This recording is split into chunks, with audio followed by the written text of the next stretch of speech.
Minister Abel explains Kumul Telikom amalgamation. Landowners want input into inquiry terms. And SB Sports Awards nominations opened. This is National EMTV News with Helen Sayer. Good evening and thank you for joining me for Wednesday's news. The Minister for Higher Education, Francis Maros, said Student Representative Council in universities should promote national unity and not ethnic diversity. He said the review of the SRC Constitution is an administrative approach that will be managed by respective universities. The Minister made this statement today after addressing students at the University of Technology's Orientation and Registration Program. Julie Badui-Oa with this report. Similar to the University of Goroka, the Vice-Chancellor of the PNG University of Technology, Dr. Albert Schramm, said the University Council has also suspended the Student Representative Council. The PNG University of Technology, through a consultation with its stakeholders, had decided to review the SRC Constitution. The University Council suspended the SRC after the violence on campus last year. This is the first time in the history of Unitech that SRC has been suspended, and this gives us the opportunity, similar to what is happening at the University of Goroka, to review the constitution of the SRC with the objective to make it reflect, as the Minister said, the national character of the SRC. The Minister for Higher Education, Francis Maros, who was present during the University of Technology's 2017 orientation program today, said universities should manage the review of the SRC Constitution. Maros said his department encouraged faculties in universities to be involved in the Student Representative Council and not cultural groups. We want to get facilities to be involved in SRC, not ethnic or provincial groups. As part of the review process of the SRC Constitution by the Council of the University of Technology, provincial groups are not recognized by the Council anymore. Dr. Schramm said the Council of the SRC this year consists of the representatives of the departments.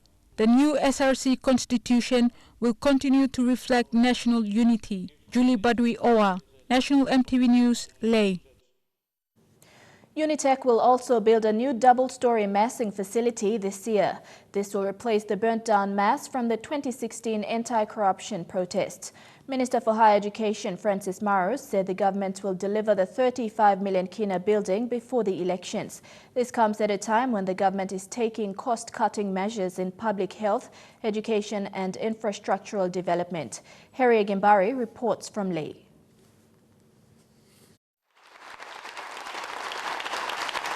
An applause this morning as the Minister for Higher Education announced a funding boost for a new Unitech mess.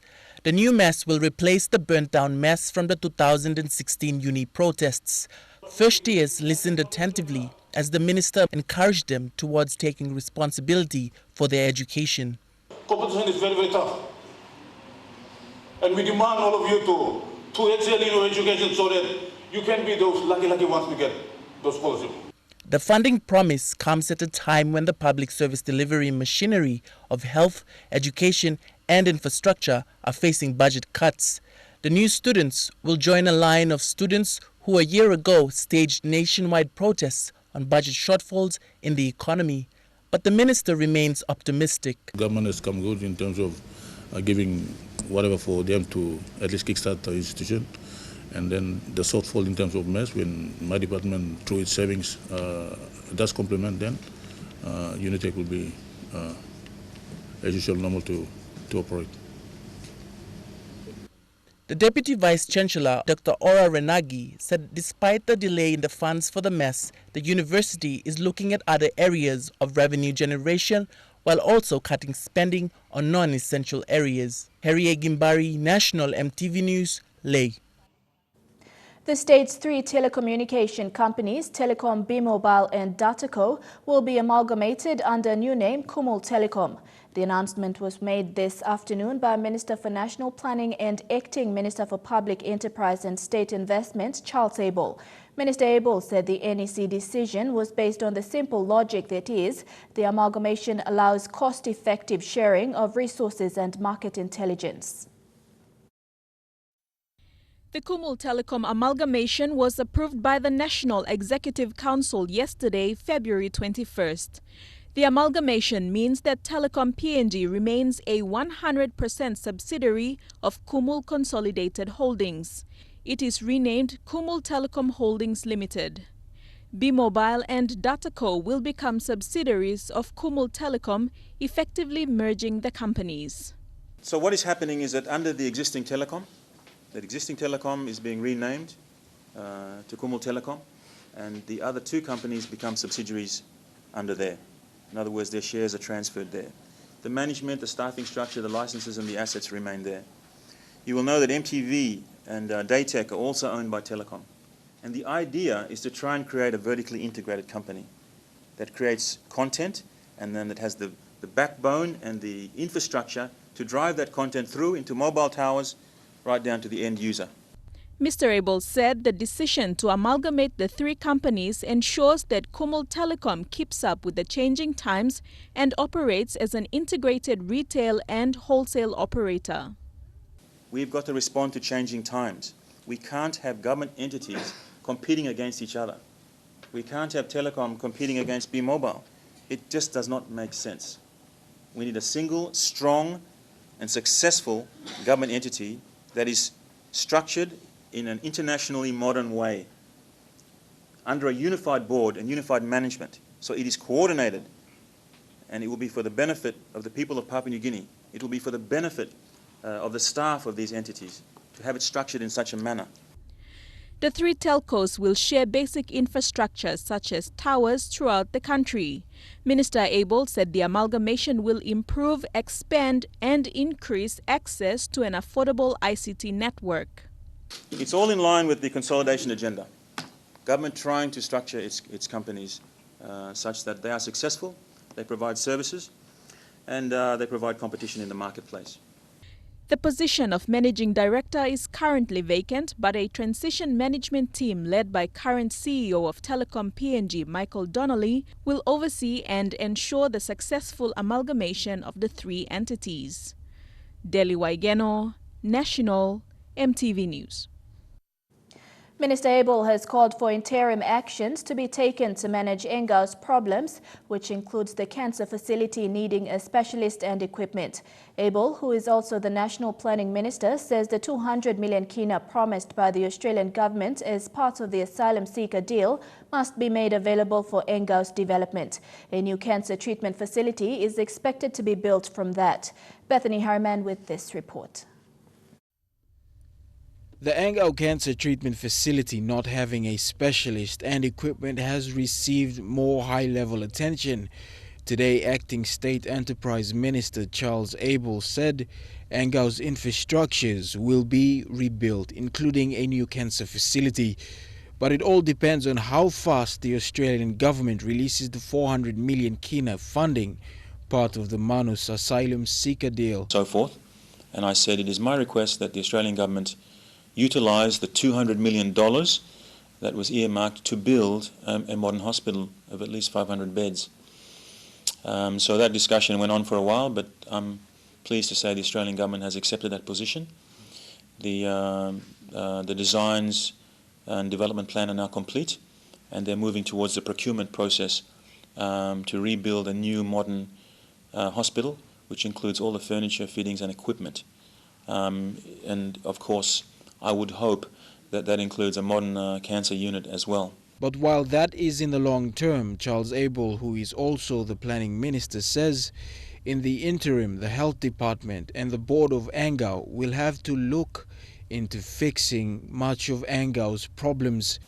It's not to say that we don't have to have some measures in the interim, because it is disturbing when we hear that our people don't have access to radiotherapy or cancer treatment is a worry.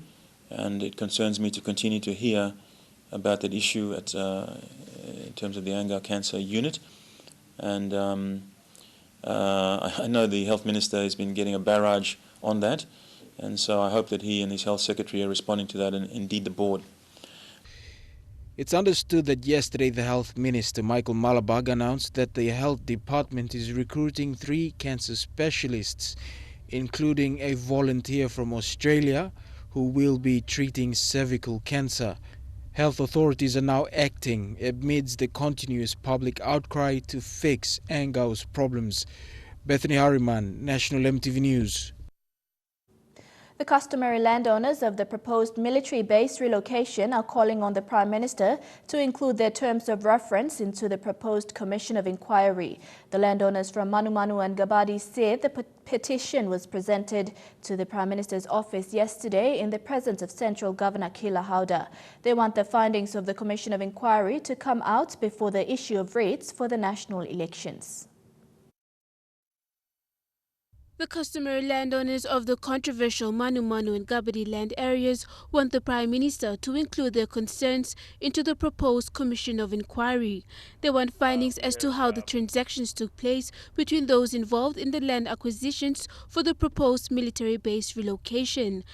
In 2 letters this month, the landowners raised their concerns with Prime Minister direct over the allegations surrounding the compulsory land acquisition process of portions 154, 406, 421, 422, 423, and 424 of Manu, 4 mil of Arawa in the Central Province.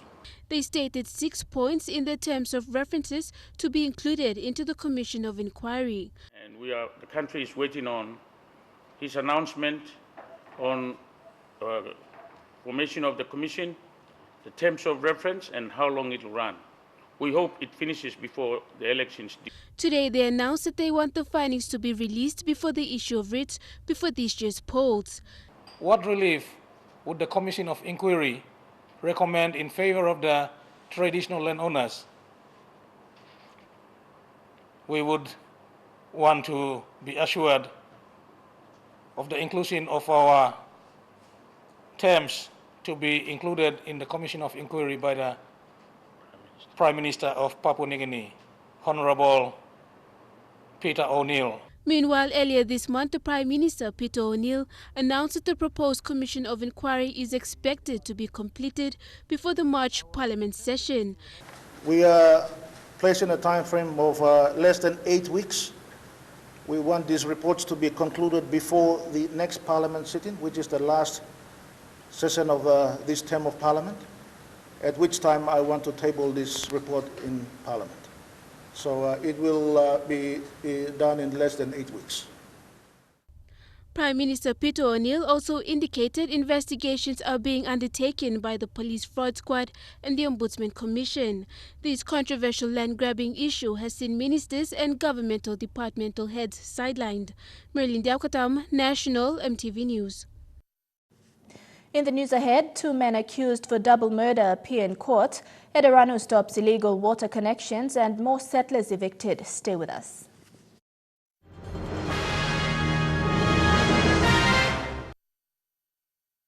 Welcome back.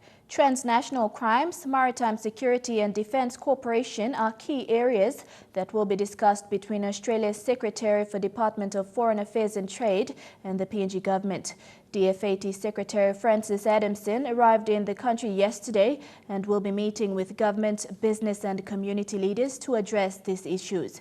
The Secretary is expected to co-chair the bilateral security dialogue that will be held in Port Moresby. The dialogue is an important element of the PNG-Australia partnership architecture, which was established in 2013 following a ministerial forum to provide a framework to discuss shared security challenges.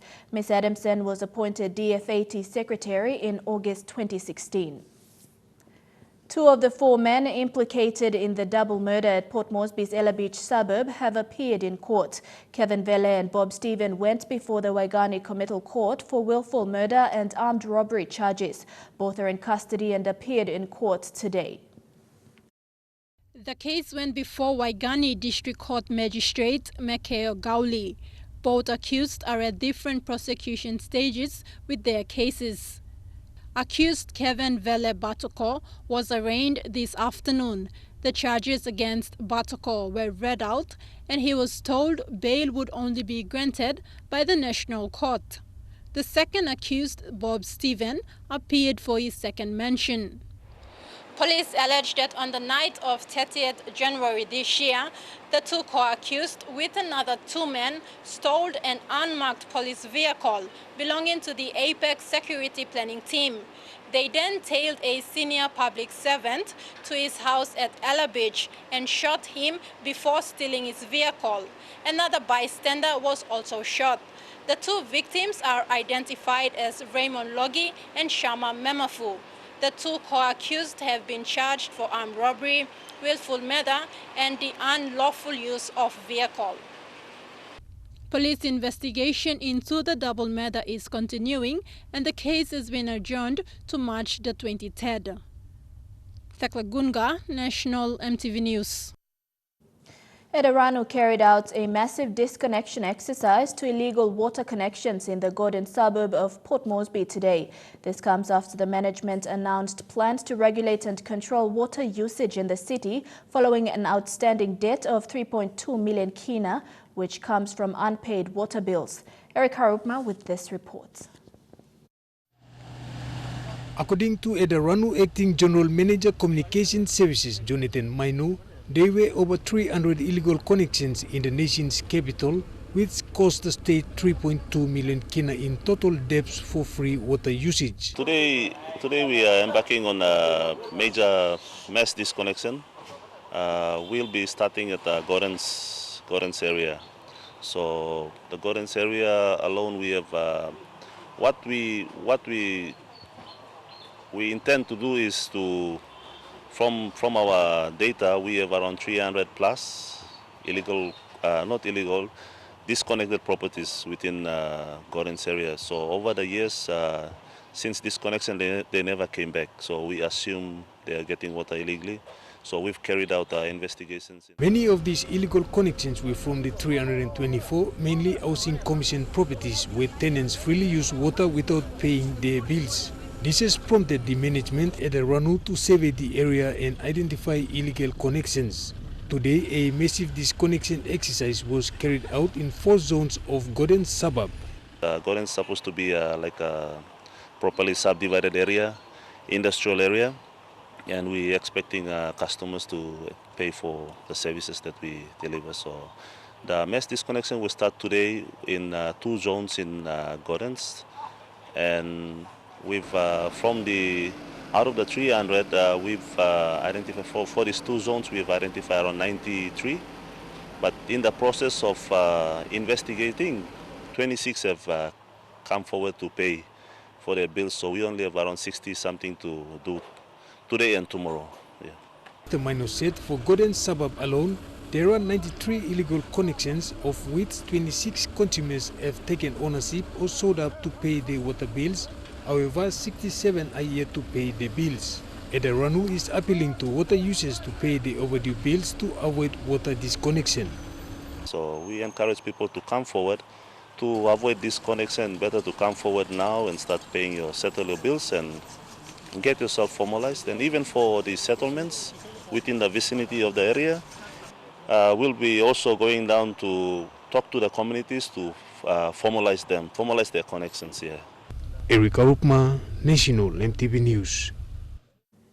At least 1,000 residents from the Saraga settlement in Port Moresby have been displaced following an eviction exercise by police. Their homes and property worth thousands of kina were destroyed. Residents have called for immediate intervention from authorities. Eric Arupma reports.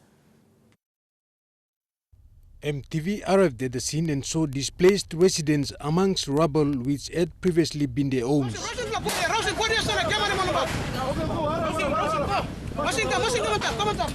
This follows an eviction exercise by police acting on a court order obtained by the Albles Construction Company, who claim to have ownership over this piece of land.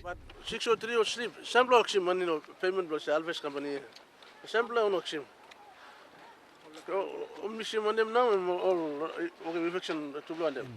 Permanent houses were destroyed and thousands of Kenya properties lost following the eviction. Residents said policemen ordered them to completely remove their belongings and vacate the land.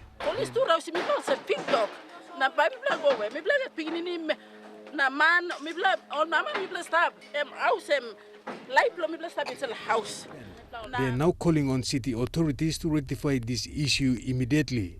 Eric Arupma, National EMTV News.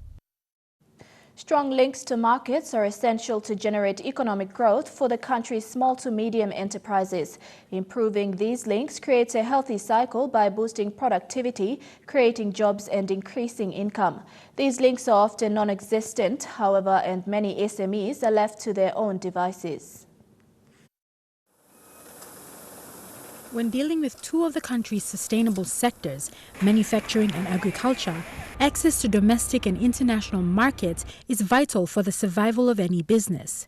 Small producers in the rural communities lack the know-how and the established networks to connecting with international markets.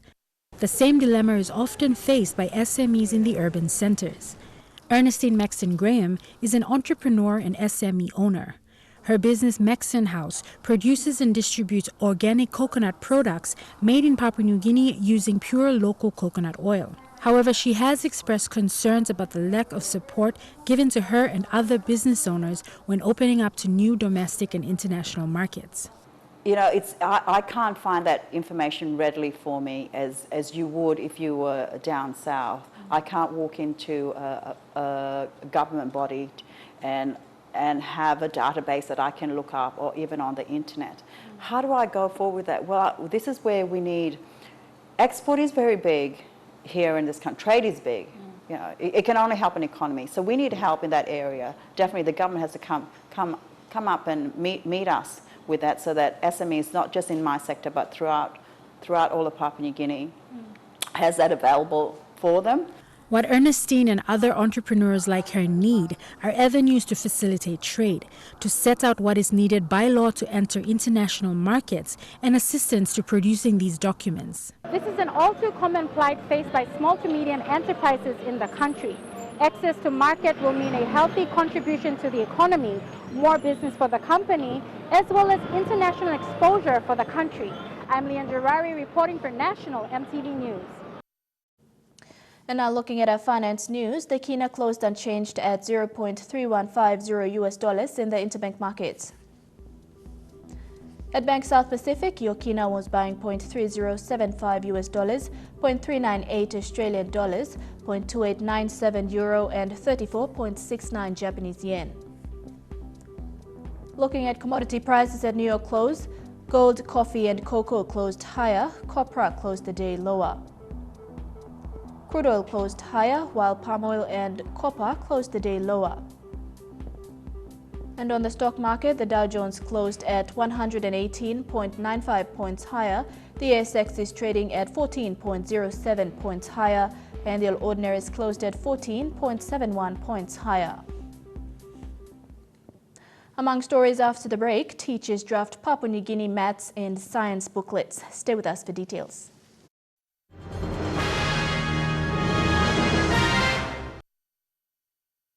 Welcome back to the news. Papua New Guinea will soon have its own science and mathematics textbooks using local knowledge. The new textbooks, which are still in draft form, are under validation by pilot teachers in Port Moresby. The textbooks will be used by grades 1 up to 6.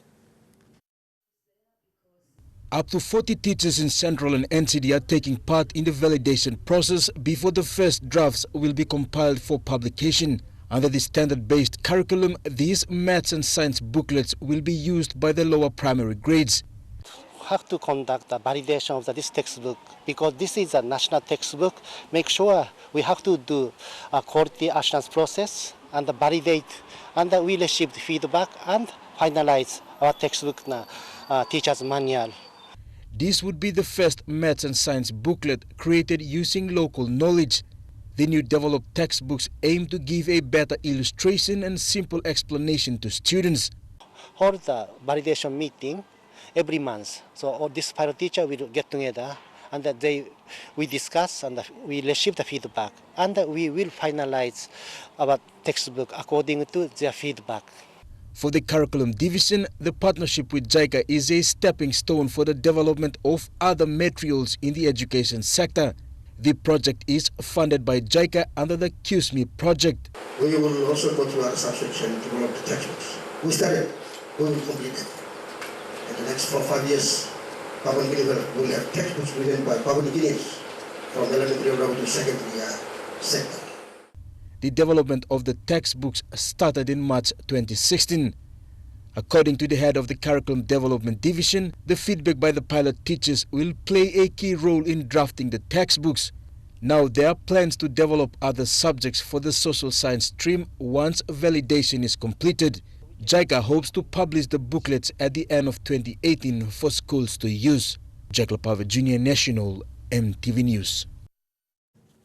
AOG Jubilee College, now an accredited higher education institute under the Department of Higher Education, Research, Science and Technology, observed its inaugural orientation program today. Since its elevated status in May 2016, the church-run institute has seen its pioneer intake under tertiary scholarship and has set a path towards its recognition as a university. Dr. Leo Marai, a member of the Academic Audit and Accreditation Committee, who approved the institution's recognition under the Department of Higher Education, Research, Science and Technology, said the honours was now on students to boost their status by producing quality results. Now you have students that will be pioneering this institution. You will be pioneers. And your name will go in the record book as pioneer students of Jubilee Institute of Ireland, or let's say Jubilee University in years to come. The Ministry of Higher Education is also yet to review the courses provided by Jubilee Institute of Higher Education to determine its transition into a university. Once the board gives its approval, then the students taking up accredited programs at Jubilee who meet the requirements of the tertiary education assistance scheme can be considered for scholarships. Jubilee's Council Chairman Dr. Ninkama Moya reiterated the institution's vision to give students who missed out in selections to PNG's 4 existing universities a chance to prove their worth. And I want to just remind us of Reverend Joseph Maru. He said, I want this institution to turn the weeds into flowers. And I want to believe that all of you will hear with flowers when we get out of this institution. Melissa Gaviro, National EMTV News. Journalists in the country have been urged to report responsibly on HIV and AIDS issues. Yesterday, a pre-workshop for journalists was held by the National AIDS Council in Port Moresby to prepare journalists for a 2-day HIV summit next month. Workshop facilitator Frida Taimbari said most reporting used improper terminologies for victims of HIV and AIDS. Despite the poor turnout by journalists from media agencies in Port Moresby yesterday, a stronger message was highlighted by organizers for journalists to report responsibly when doing stories related to HIV and AIDS issues. Speaking yesterday, HIV technical team leader Frida Taimbari said many issues will be discussed and presented during the 2-day summit. She says journalists must be prepared to dilute messages in the summit and have them presented correctly to the public. So that's basically why we wanted to take the journalists through this pre-workshop, so that you are prepared in order to report responsibly on this summit and the issues that will be presented at the summit.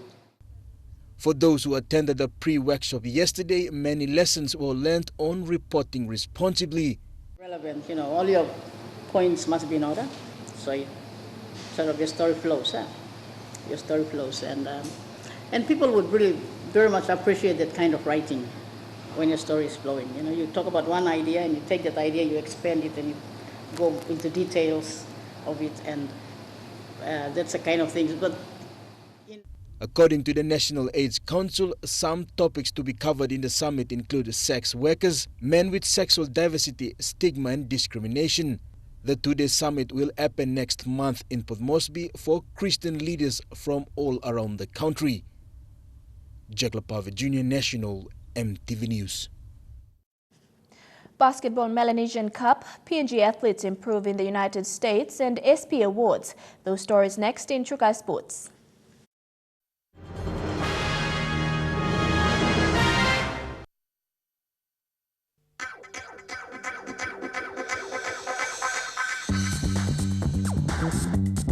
Chukai Sports.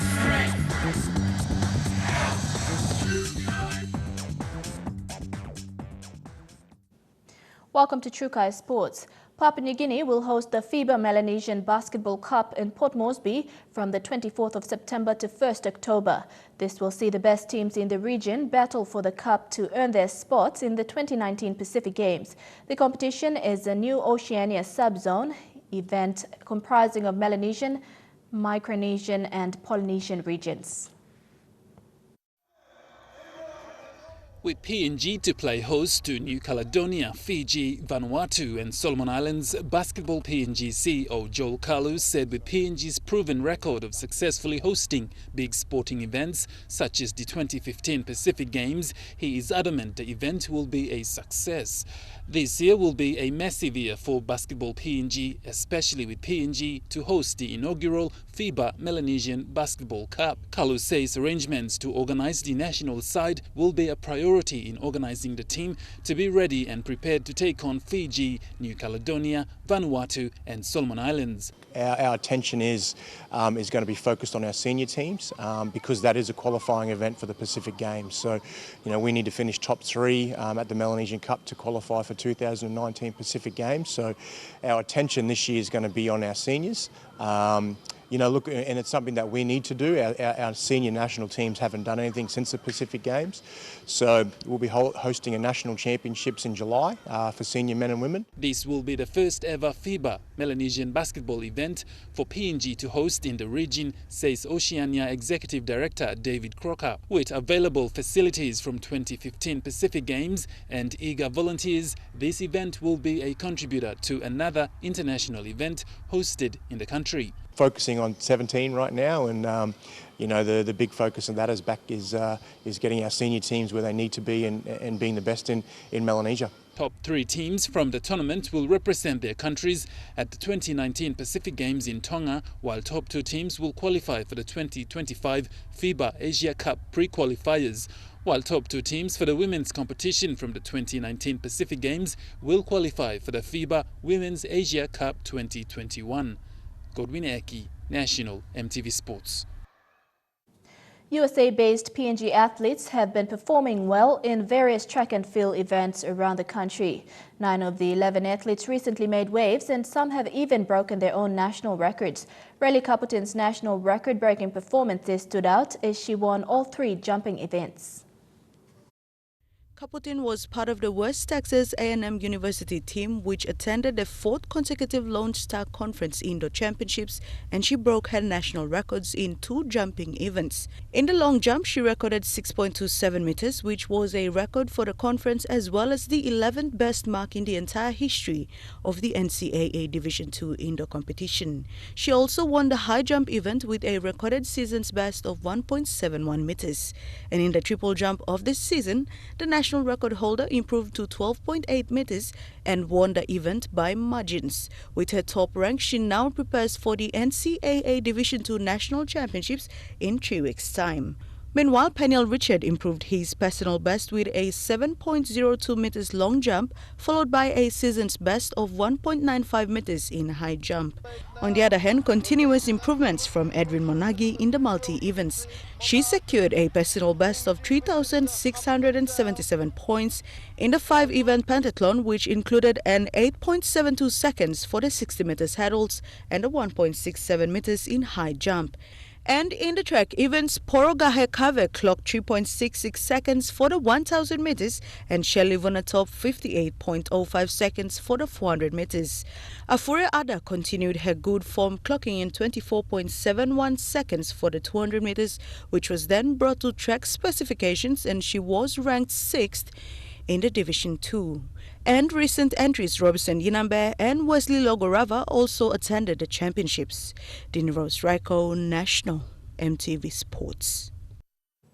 The nominations for the SP Sports Awards was open today during its launching at the SP Brewery head office in Port Moresby. This year marks the 25th year for the SP Sports Awards, which has given the recognition of sporting excellence to some of Papua New Guinea's best sportsmen and women over the years. The SP Sports Awards has also recognized the contribution by media, technical officials, local clubs and encouraged growth in the sporting industry through healthy competition among athletes and various sporting bodies. 5 years is a long time in any sponsorship, but for this particular one it's a pleasure and it gets better and better every year. I was just briefed by the organising committee and I understand there's some major things they want to do with the event this year. Mr. Joyce said while the organising committee put the events together and selection panel makes the final decision on the nominees, it is the people who make the sports awards a success by participating in the nomination process. Back some 25 years ago after the 91 Pacific Games, that a group of people came together and decided that we should have an event every year where we recognise the elite achievements in our sports in Papua New Guinea. Also present was Sports Minister Justin Tachanko, who shared the same sentiment and reaffirmed the government's support and challenged the Sporting Federation to raise the bar in their sporting code. There's no excuse now for sporting federations not to raise the bar, not to enhance their sporting code, not to take it to the next level. We have the facilities that you've all wanted. Now it's to get those sporting athletes and give them the chance to move forward and be bigger and better than they've ever been before. So I encourage the federations too to keep on enhancing and supporting and backing their athletes. Mr. Joyce said over the last 24 years, the SP Sports Awards Committee has reviewed 936 finalists from more than 200 nominees to honour. Some of those people that we've recognised over the years, the headhunter Stanley Nandex, rugby league player Marcus Bai, our own superfish Ryan Penny continues to go on very well. Weightlifter Dick Atawa, powerlifter Linda Paulson, and of course track queen Toa Whistle. So there's been just in that time those names that we remember. Shane Soroya, National EMTV Sports. Trukai Sports continues after the break. Stay with us. Trukai Sports. Welcome back to Trukai Sports. The SPPNG Hunters are looking forward to start this season of the Intra Super Cup with a more improved and competitive game plan than last year. Assistant coach Nigel Hukula said the team is shaping up to be more competitive and consistent with the aim to achieve all they can through their player combinations.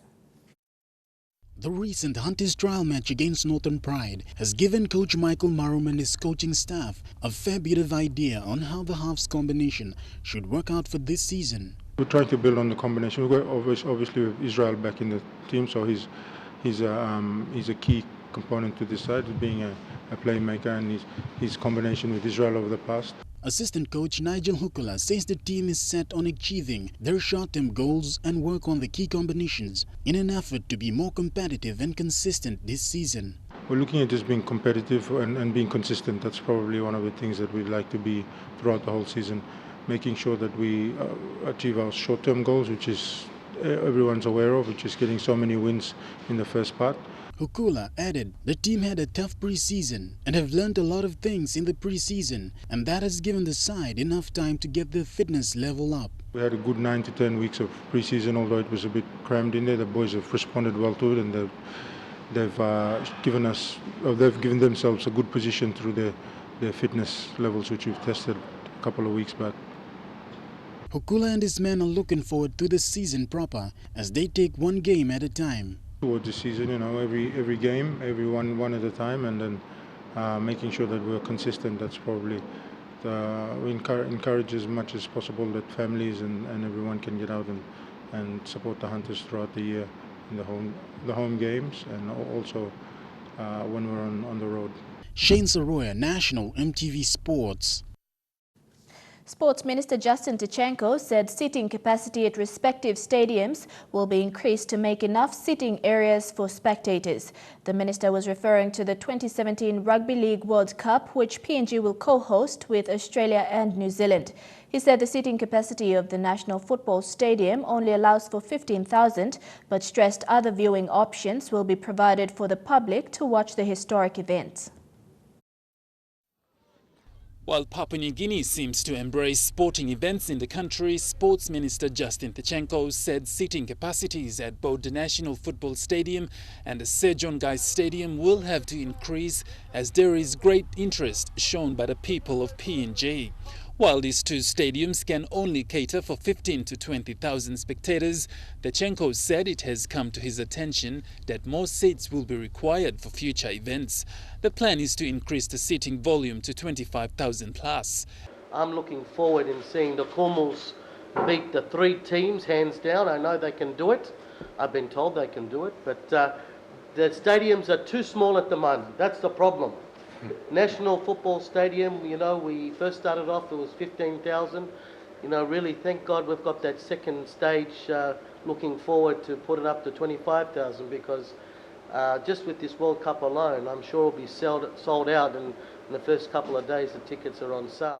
He said knowing that the stadiums will be full and tickets will be sold out, other viewing options will also be provided for the general public, and for the people who cannot make it into the stadium, outdoor screens will be placed in various locations in the city to view the historic event.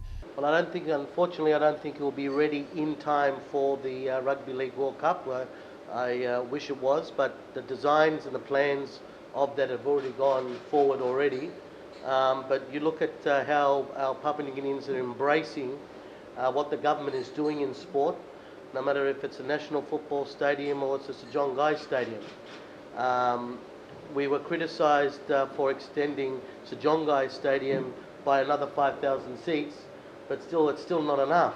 Tichenko said with only limited time to the 2017 Rugby League World Cup, construction and extension of seating arrangements will be looked at straight after the game.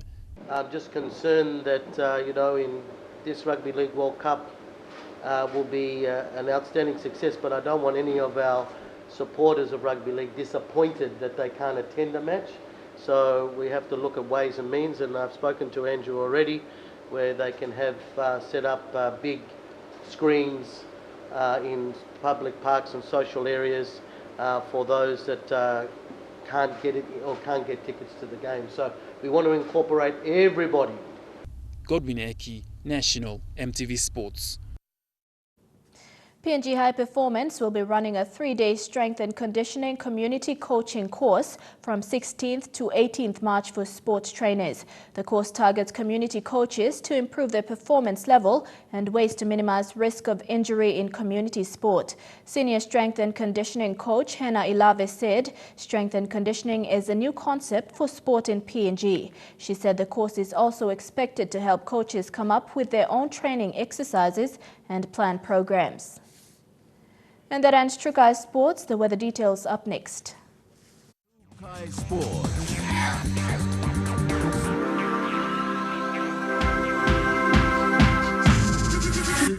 True Kai Sports.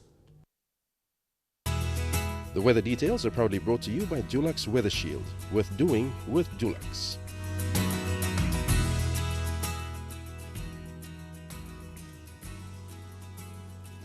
Looking at the weather forecast for the next 24 hours, mostly fine in Port Moresby, cloudy in Daru, chance of showers in Kerema and Alotau, and mostly fine in Popondetta. In the Momasi region, becoming cloudy in Lae, showers in Wau, and a shower or two in Medang, Wewak and Vanimo. In the New Guinea Islands region, mostly fine in Lorengau and Kavieng, a shower or two in Kokopo, Rabaul and Kimbe, and showers and thunderstorms in Buka. And in the Highlands region, cloudy with showers in Mount Hagen and cloudy in Goroka, Kundiawa, Mendi and Wabeg. The weather details are proudly brought to you by Dulux Weather Shield. Worth doing with Dulux. Now recapping our main stories for tonight. Minister Abel explains Kumul Telikom amalgamation. Landowners want input into inquiry terms, and SP Sports Awards nominations opened. And that's been the news, sports and weather for tonight, Wednesday the 22nd of February 2017. On behalf of the entire EMTV News team, I'm Helen Seah. Pleasant viewing. Good night.